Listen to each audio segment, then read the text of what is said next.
Hlavne kvôli tomu, že som si toto ochorenie zamenila s akné, pretože likvidáciu rosaceí som si týmto pádom predĺžila o niekoľko rokov. Vy potrebujete tú rosaceu zlikvidovať aj v hĺbke. O rosaceí viem toho preto veľa, pretože sama som ňou trpela a naozaj bol to boj na niekoľko rokov. Hlavne kvôli tomu, že som si toto ochorenie zamenila s akné.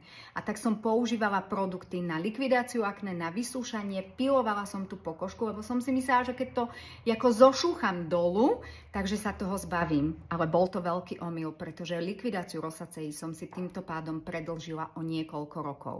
Za 14 rokov mojej praxe som urobila viac ako 3000 poradenstiev a to prioritne na rosaceu.